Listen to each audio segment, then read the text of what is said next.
पप्पा, हा बेटा. महारवतन जमीन म्हणजे काय आणि ह्याविषयी डॉक्टर बाबासाहेब आंबेडकरांचं काय मत होतं? ब्रिटिश काळामध्ये म्हणजे 1819व्या काळामध्ये ब्रिटिश सरकार असेल किंवा त्याआधी छत्रपती शिवाजी महाराजांच्या काळात असेल, महार समुदाय जो होता ना, जो गावकीची कामं करायचा, अस्वच्छतेची कामं असतील, गावच्या राखण करण्याचं काम असेल, गावाची जे त्याला गावकी म्हणून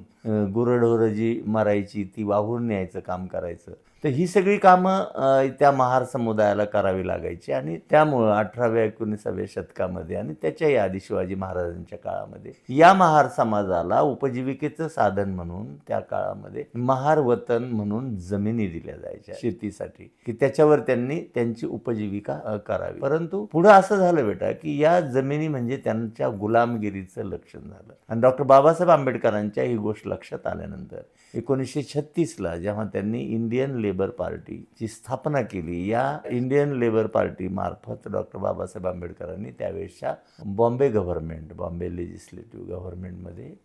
त्यांच्या ज्या जवळपास 17 जागा निवडून आल्या, 14 ह्या रिझर्व जागेवर आणि 3 जागा ह्या ओपनमधून, अशा 17 जागा आल्यानंतर बॉम्बे स्टेटमध्ये त्यावेळेस 17 सप्टेंबर 1937ला डॉक्टर बाबासाहेब आंबेडकरांनी महार वतनासंदर्भात एक बिल आणलं आणि या बिलाच्या संदर्भामध्ये बाबासाहेबांनी अशी मागणी केली या महार वतन जमिनीच्या संदर्भामध्ये, की जे गावकीची कामं आहेत, जो महार समुदाय करतो, या अस्पृश्यतेशी संबंधित असल्यामुळं, त्यांना गुलाम करणारी ही यंत्रणा असल्यामुळं हे सगळं रद्द करण्यात यावं आणि त्यांना कायमस्वरूपी जमिनी ज्या आहेत या महार वतनाच्या त्या देण्यात याव्यात, त्यांना उद्योगधंद्याची परवानगी देण्यात यावी आणि सगळ्यात महत्त्वाचं म्हणजे त्या जमिनीची मालकी त्यांना देण्यात यावी, त्याच्या हस्तांतरणाचा, त्याची विक्री करण्याचा कायदेशीर अधिकार त्यांना मिळावा, यासाठी डॉक्टर बाबासाहेब आंबेडकरांनी हे महार वतन बिल त्यावेळी पार्लमेंटमध्ये आणलं होतं. परंतु 1958 मध्ये हे महार वतन अबॉलिश कायदा करण्यात आला आणि या महार वतनाच्या ज्या जमिनी आहेत महार समुदायाला दिल्या, सरकारने परत घेतल्या आणि पुढं त्याच्यामध्ये वर्ग 2 मध्ये अंतर्गत त्या जमिनी काही लोकांना परत देण्यात आल्या.